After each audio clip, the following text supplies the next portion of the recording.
Welcome Trinidad and Tobago to our News 4 report, a product of the Government Information Services Limited and the Ministry of Communications. I'm Joseph Lopez. Let's take a look at the headlines.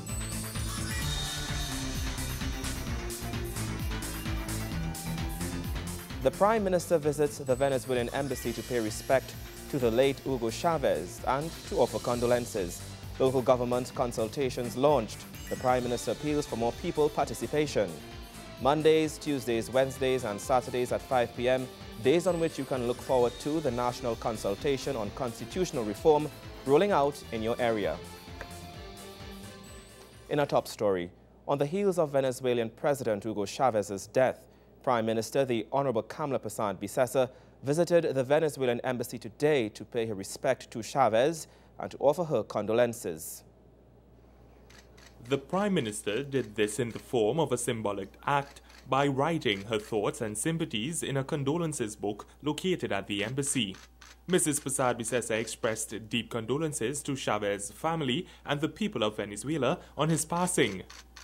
The Honourable Prime Minister was accompanied by members of her diplomatic corps, including Housing and the Environment Minister, Dr. Rudal Munilal. President Hugo Chavez died at age 58 on Tuesday, and 7 days of mourning have been declared in Venezuela. After 14 years as the country's socialist leader, Chavez lost a battle with cancer. He will lie in state for 3 days before being given a state funeral on Friday. Meanwhile, universities and other institutions will be closed so Venezuelans can pay their respects. Nikolai Edwards, News 4. Prime Minister Kamla Persad-Bissessor on Tuesday launched a consultation on local government reform, fulfilling her campaign promise to engage the population in dealing with such reform. In a speech marking the event at the San Fernando City Hall, she noted that local government is very dear to her because that is where she started her political career in 1987 as an alderman at what was at the time the St. Patrick County Council. I want to make it very clear that my stint in local government allowed me to have a deeper understanding of the problems faced by local government practitioners and the staff of the corporations in getting resources, in meeting the needs of constituents, and local government being the point of first call for the problems that constituents experience and face. She says citizens of all walks of life should have a say in how governance of their communities are organized, and explain that is the reason for proceeding with consultations on both the Constitution as well as local government, modernization and transformation. Mrs. Persad-Bissessor says that consensus building has been at the heart of the governance model that her People's Partnership Coalition is using. The level of public discourse on matters of public concern has never been as extensive and as widespread as it is and has been under my administration. I have no quarrels with that. I have no compunction with that. I have no difficulty with that. People demand more and they deserve more. And so I believe that we have succeeded as a government in bringing more people into the process of governance than any other government in the past. Mrs. Persad-Bissessor adds that local government gives the government the unique opportunity to involve people in decision making. Quite often, these decisions do not remain at the local level. They reach the cabinet table and they reach the parliament table. And so that gives a national face to the functioning of local government. It is one of my personal desires that this process of involvement and influence by local communities, working through your corporations, will be deepened in the modernization which is intended. The Prime Minister says there is a lack of commitment to nation building among citizens, and too many people have become observers and commentators. If we are to succeed as a people and as a nation, if we are to build a quality nation, one that is globally competitive, we must move beyond being mere critics and join the movement for a better Trinidad and Tobago. This country... Mrs. Persad-Bissessor says the alternative to shared governance and empowered communities will be internal conflicts and de-energized communities. The local government consultation comes just days after Mrs. Persad-Bissessor launched a national consultation on constitutional reform, which has already held 2 public sessions. Mondays, Tuesdays, Wednesdays and Saturdays at 5 p.m. during the month of March are the days on which you can look forward to the national consultation on constitutional reform rolling out in your area. Day 2 of the consultations proved to be just as fruitful, with many valid recommendations and solutions to issues that face this country. The national consultation on constitutional reform continued with Day 2 taking place at the Himalaya Club for the San Juan Laventille region. There were many contributions ranging from the use of the Privy Council as this country's final court of appeal and the selection process for political representatives to the right to life and the use of referendum. Minister of Legal Affairs, the Honourable Prakash Ramada, spoke to those gathered and explained that the proposed constitutional reform would be of great benefit to future generations. This is historical because we are committed politically to bring constitutional change, and that is why I chair this committee.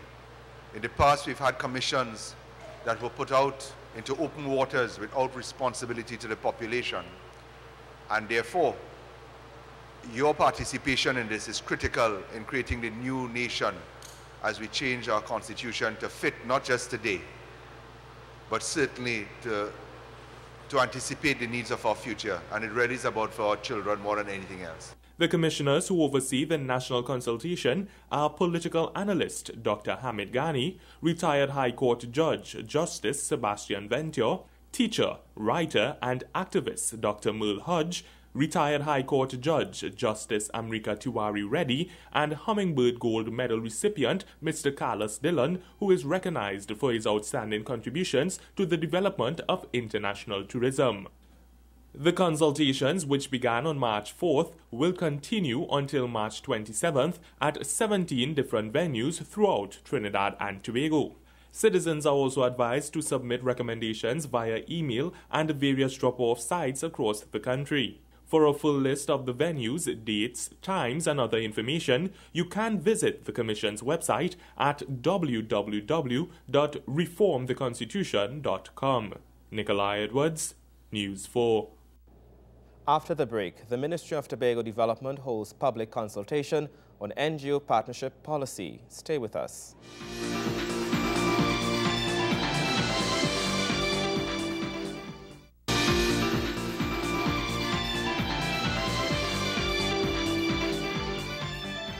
Welcome back. The people of Derby have a university campus coming their way. Minister of Tertiary Education and Skills Training, the Honourable Fazal Karim, believes it will change the lives of many people in the area. The National Energy Skills Centre is expected to service thousands of people in the Penal-Derby region. Addressing the crowd at the formal opening of the facility, Minister Karim says the facility will cater to the increased population in the area. He says it will greatly assist the numerous persons in the area who are currently self-employed. The minister explains it is important that these entrepreneurs know how to successfully manage a business so that it benefits them, the persons working for them, and the nation's economy. In this area, we have a lot of persons who are self-employed, entrepreneurs, successful ones. I would like to ask that this be a center as well for those persons to come and improve their skills in entrepreneurship. How to own, operate, and manage your own business successfully. How to be employers. How to create employment as opposed to be employees for other persons. The Tertiary Education Minister says that the centre will also benefit persons who are experienced in a trade but not certified in the trade. They must be able to walk in literally to the centre, present themselves for assessment, and be certified. We are going to be certifying the uncertified, but the skilled. And this is an opportunity as well. Minister Karim says former employees of the now defunct Caroni 1975 Limited were also considered when the decision was made to open the campus. He explains that these ex-employees can now have a chance to diversify their skill set and earn a proper income once again. This facility is also going to respond to the closure of Caroni 1975 Limited. Many of those employees who are no longer employed in the sugar industry, but who have skills and competencies and talent, and therefore will have an opportunity to diversify their learnings into well-paid jobs. Gregory McBurney, News 4. Residents of Suchet Trace in South Trinidad are being referred to as heroes as they rescued a motorist who was trapped in a car. Reports from eyewitnesses say on February 25th, shortly before 7 p.m., a man from central Trinidad crashed his car into the Godino River and found himself trapped inside as the vehicle began sinking below the water. Residents of Suchet Trace heard the commotion and ran out to his rescue. Among them were 26-year-old Kevin Khan, 33-year-old Jai Sampat, and Fire Services Officer Kazi Jackie, who was off duty at the time of the accident. The three men were honored in a short ceremony at the ministry's office on Frederick Street in Port of Spain. Present at the ceremony was Minister in the Ministry of Diversity and Social Integration, Mbao Mohini, who says part of the responsibility of the Ministry of National Diversity and Social Integration was to recognize and honor national heroes. What you have done, in my mind, is you have sent a message to our nation in a time of need. And as we all know, a friend in need is a friend indeed. He says citizens of Trinidad and Tobago now lived in a time when there was more thought about taking life than there was for preserving it. Citizens who could perform such acts at a time of great need must be recognized. Not simply for your own sake, but for the sake of our nation. Minister of National Diversity and Social Integration, Clifton Dikoto, also praises the residents of Suchet Trace for their teamwork and compassion in saving Damar Singh. He says he was informed by MP for Urupuch West, Stacey Rupnarine, that many other residents were involved in the heroic act. Your acts of heroism, which brought a community together, had indeed impacted every citizen and every citizen of this nation. You have taken the notion of the Good Samaritan and brought it to life in sweet Trinidad and Tobago. And for that we recognize you, your actions, your sacrificial nature, good citizenship, and exemplary deeds. One of the aims of the policy, he says, was to define a national hero and establish criteria for conferring national hero status. Minister Dikoto says his ministry firmly believed the recognition of heroes and mentors was crucial to achieving sustainable development. Khan, Sampat and Jackie were presented with plaques from the representatives of the ministry. Minister Dikoto says other residents who helped with the rescue would receive their plaques on another date. Sampat says while he was grateful for the praises and recognition, he hoped the act would cause politicians to show greater interest in the area and take steps towards improving the infrastructure in Suchet Trace. The Ministry of Tobago Development has held a public consultation on its planned NGO partnership policy document. The talks were held in Tobago to give the citizens a chance to share their views on the document. Non-governmental organizations, the government and its agencies must all work together to solve problems affecting Tobago. This is the message being spread by the Ministry of Tobago Development as talks continue on the policy document to guide the government's role in cooperating with NGOs. The plan is formalized in a document titled Policy Document for Partnering with NGOs and Other Community-Related Organizations. The purpose of the policy is to support, engage, and encourage the sustainable development of NGOs in Tobago. This is being done in an effort to ensure the people of Tobago can enjoy the combined social, economic, environmental, and cultural benefits of a partnership between the NGOs and the government. At the talks, government officials assured NGOs that their expertise is welcomed and will be appreciated. He explains that cooperation on both ends is necessary for the plan to be a success. They are seeing you as partners now, you know. They recognize that you do have some expertise and they would like to utilize your expertise. Certainly, they would continue helping you, but if we can ask you to help someone else who's asking for help, I mean, we'll be making so much more sense. I don't want to see yourself as a unit, as an organization standing alone. We are all in this together. We are concerned about Tobago development, and we must see it in that light.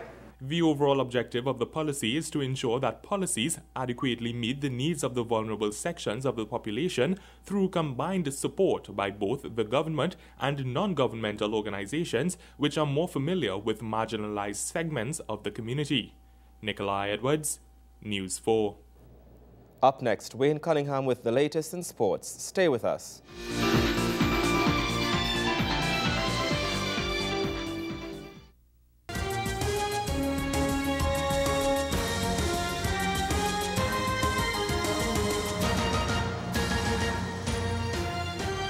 Welcome back. The men of Caledonia AIA have been given a chance to defend their Caribbean Football Union Club Championship title later this year. This development has come about as a result of the withdrawal of last season's TT Pro League runners-up, TN Tech. We have the full story in this Wayne Cunningham report. 8 months after earning the right to represent Trinidad and Tobago and the TT Pro League at the 2013 Caribbean Football Union Club Championship, with a chance of advancing to next season's CONCACAF Champions League, TN Tech FC has relinquished the opportunity other clubs drool over. Last season, TN Tech secured one of the 2 spots available for the Caribbean Club Championship by finishing second in the Pro League, 1 point behind champions DirecTV Double Connection and 1 point ahead of Caledonia AIA in only its debut season. Now, following a disastrous 6 months into the new season, no funding, and weeks of speculation over whether or not the Electricity Boys should represent the TNT Pro League at the club championship, along with 3-time winners Double Connection, TN Tech has revealed in a letter sent to the Pro League that due to the club's present financial situation, it will not participate in the Caribbean tournament. Indeed, a disappointing development for the coaching staff headed by Dexter Cyrus and players of TN Tech. But delightful news for the 2012 Caribbean champions, Caledonia AIA, who are now faced with a sprint to the deadline registration date of March 8 and $1,000 registration fee. While a much bigger challenge stands in acquiring sponsorship to cover expenses such as air and ground travel, hotel meals and accommodation for home and away arrangements in the Caribbean tournament, which runs between April and May. Caledonia's 3rd position finish last season, coupled with TN Tech's withdrawal, rewards the Mova Laventil club automatic opportunity now to defend the Caribbean title. Caledonia's ambition to continuously represent Trinidad and Tobago and the region at the CONCACAF Champions League remains the club's highest target. Last season, Caledonia made its Champions League debut in a group that included Major League Soccer outfit Seattle Sounders and Honduran club CD Marathon, and they finished with just 1 point from 4 games. Since then, a lot have changed. Technical director and head coach Jamal Shabazz has taken up a co-head coach role alongside Hudson Charles with the Trinidad and Tobago men's senior team. While his ties remains with Caledonia, Jerry Moe has held most of the coaching responsibilities. Only last Friday, Caledonia defended its FA Trophy title with a 2-0 win over Central FC, for already its 2nd title this season. Last October, Shabazz and Moe led the club to a 2-1 final win over the Defence Force in defence of the first Citizens Cup, one of the 4 titles captured last season. Meantime, the Lucozade Sports Gold Shield and the Caribbean Cup, won by Caledonia last season, are still up for grabs. Caledonia, now on 29 points, also remains in hot pursuit of the 2012-2013 Digital Pro League Championship, trailing leaders Defence Force by 7 points with a match in hand. Meanwhile, TN Tech, with 1 win, 2 draws, and 12 defeats, remains slumped at the bottom of the league standings with just 5 points from 15 games. Wayne Cunningham, News 4 Sports. When we return, lights are on for the first time at several recreation grounds in Siparia.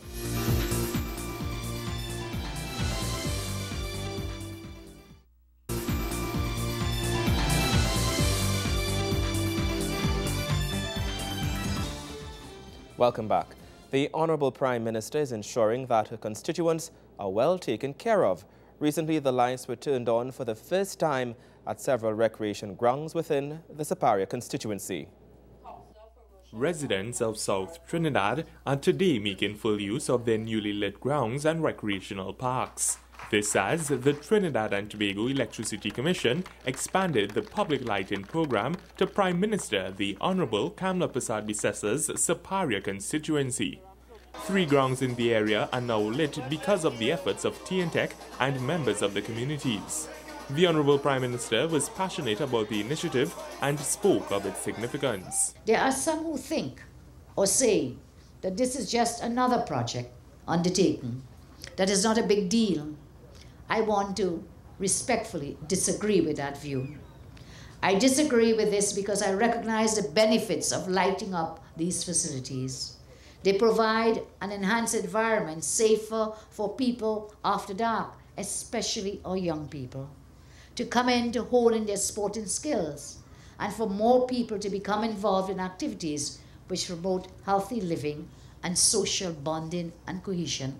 Minister himself spoke about the person diabetic being advised by a doctor, you need to get more exercise.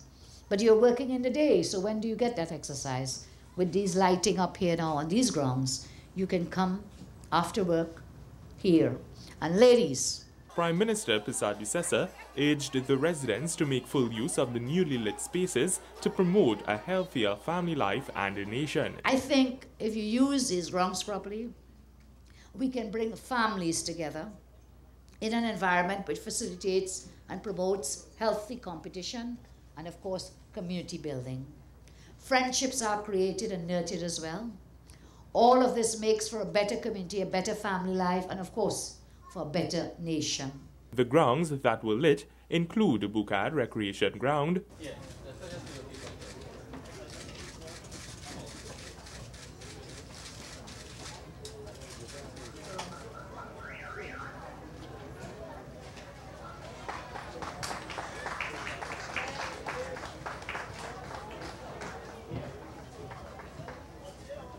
the Sunrise Road Recreation Ground,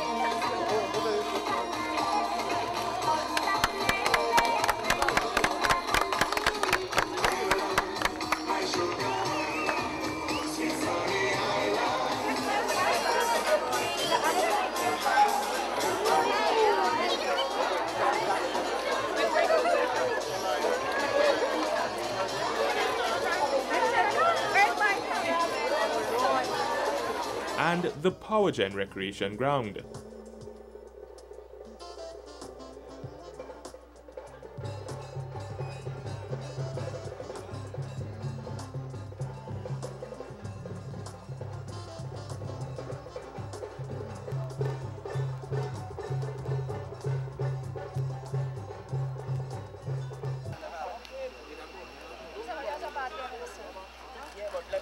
The Honourable Prime Minister says that the intention is to light up all areas to bring hope and peace.